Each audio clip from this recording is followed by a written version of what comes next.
Hi everybody, it's Kristi. Welcome back to my channel. We are here with Scrappin Saturday number 3, I believe. And today on the list it says Gale fold down and die cuts / punches.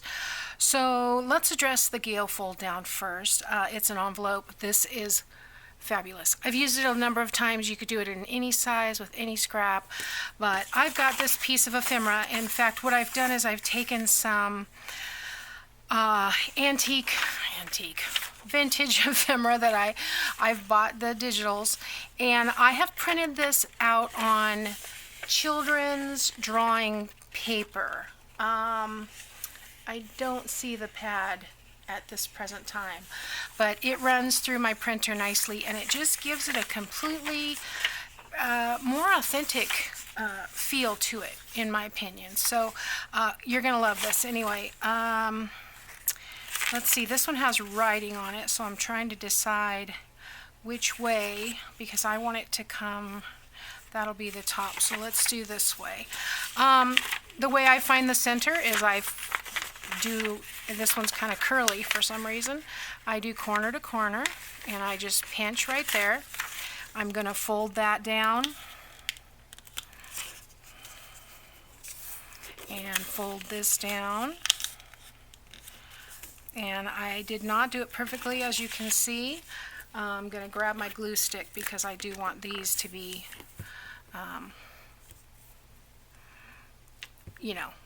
down for the count. Alright, I want them to stay down, and you don't have to do that. If you want to leave it to where you can write under there, that's fine too. And then I'm going to take, and by the way, this was 8.5 by 5.5 size paper. I'm going to fold this up almost, but not quite. Maybe let's come down about 1/4 inch.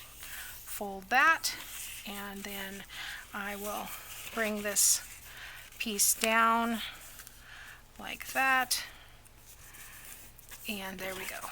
And my writing is all completely upside down, but that's okay, because you might choose to tuck it in this way, and it doesn't really matter, because basically you're going to write inside. And like I said, you could leave this part open if you want, but that is how you would do an 8.5 by 5.5 piece. Now let me grab a different piece. I'm gonna grab from, this is a 8.5 by 5.5 tablet.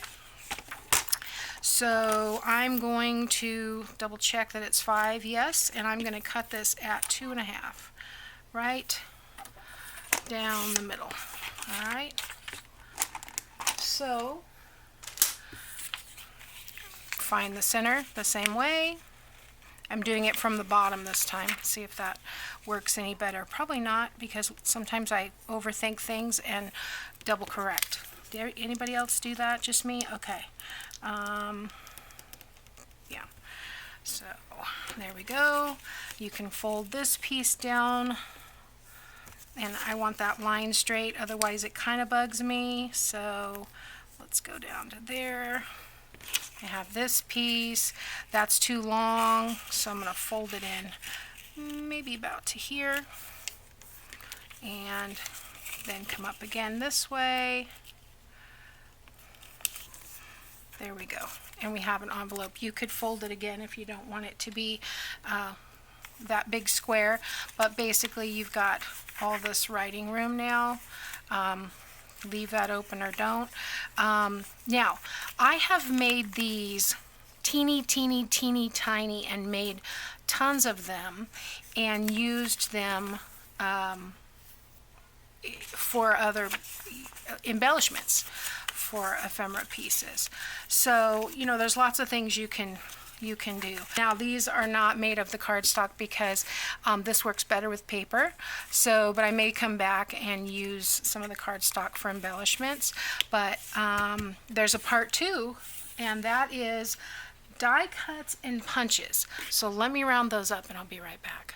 These are my 3 favorite punches for scraps. I love to do butterflies. I have a bin somewhere that I keep all my butterflies in. I like to do the butterfly. I need to get a different butterfly one though. These are Paper Studio from Hobby Lobby. Not the best stamp or punches in the world. I have to sharpen them. I use wax paper and foil quite regularly. Some are better than others. Some I've already said no, I'm not dealing with that anymore. But what I like about this, these 2 in particular, is they have different tag toppers here, and it punches the hole in the center as well, which is fun. But you can use 1.5 inch, 2.5, 2, 1, 2, 1.5, 2, and 2.5 inch scraps. Gee whiz. And so let's cut some scraps, and got all these pieces here. So this one is already, I believe this one is 2, well, it's 2 1/4. So let's make it 2. It will work with 2 1/4, but you have to eyeball the center, and you know, that's okay. Let's cut it in half and we'll have 2 tags. Let's see, this one is 8, so let's make it 4. Okay. 2 by 4 is a perfect size. When I make tags, I usually will do twice the length of the width. So if it's 1, I'll do 1 by 2, or 2 by 4, or 3 by 6, or 4 by 8. I just like that ratio of width to height. My preference. Okay, let's see. It does 1.5. Let's see if we can find a 1.5 in here. 1.5, so twice 1.5 would be 3. So I would want to cut these down to 3 inches. Now that's just my preference. You do you, as Tim Holtz always says. Okay, well he's the first one I've heard say that. Let's put it that way. All right, and then let's do a 2.5. Let's see, 2.5.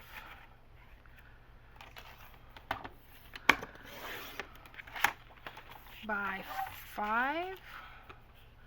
Yeah.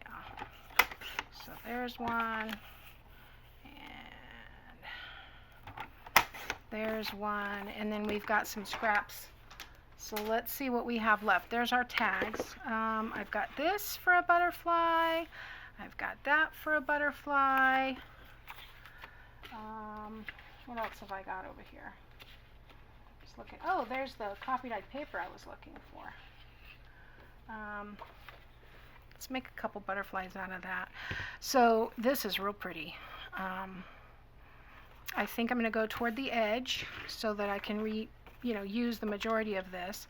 But I'm going to stand up to do this, get a little bit better. Kind of sticks, but look how pretty. See? Let me get that coffee dyed paper over here so you can see. So pretty. And then I'll do one this way. Hopefully. You see how it sticks?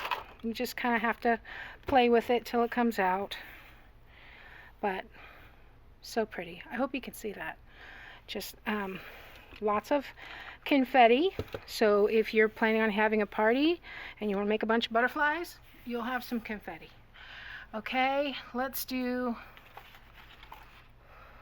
our tags. Okay. So we'll do one of each of these and one of each of these. How about that? So let's start with our squares. I call them squares. So we've got our larger piece here, and there's grooves on here for each side to align the paper. So do the big one.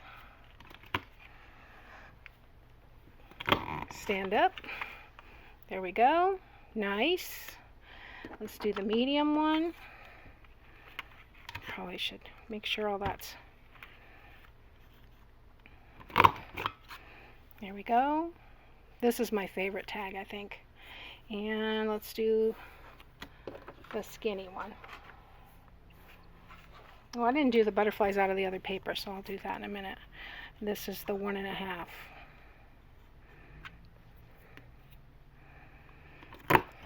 There we go. Barely cuts the corners off. So there are the 3 tab corners. So instant tags, basically. You can make a ton of tags really quickly there. Let me get rid of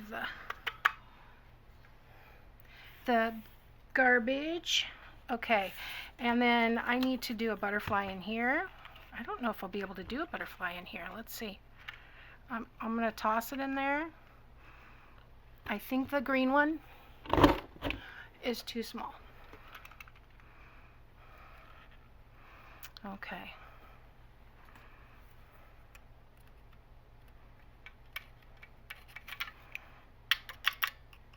There we go.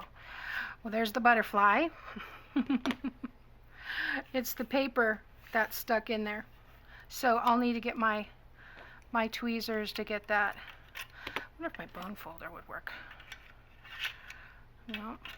Something, it's just one of the little intricate pieces that's hold, you know, a little, what do they call it? A little chad. There we go. All right, we got that. I'm not going to go for this one. It's too small. All right, but let's... Corey uses these negative spaces, so I'm going to hang on to this in case it comes up as something else. Okay, so let's do these tags. And start with the small one. These are... And I believe there's another set even that has another shape for the top. I haven't purchased that one yet. But see, these larger punch, this one works. The one I have the most problems with, I'm going to save that rose, I'm going to do it upside down. The one I have the most issue with are the edge punches from Hobby Lobby. I like that one. And last but not least, there we go. Whoops. If you have that happen to you, get your handy dandy scissors, and there you go. All right. So the good way to use up scraps, you saw what I used up just then. Sometimes you get to the end of a scrapbook collection and you're tired of looking at it, but if you punch out the butterflies, you know, it's so much better. So now we have some tags and things to use in some of our next coming up episodes. So I'm going to hang on to these. I'm going to put them with these. I'm going to stick them in my little booklet. I've just been tucking everything in. This was our journal cards, our tags, bookmarks, and our envelopes, and I wrinkled up my book, and then these will go in here. I think I'll put those in there and then put these in a separate page, and then I can come back to it as we need it. Okay, so that is Scrappin' Saturday number 3. I thank you for watching. I hope you check out Corey's channel. All the information is in the description box. I'll see you next time. Bye now.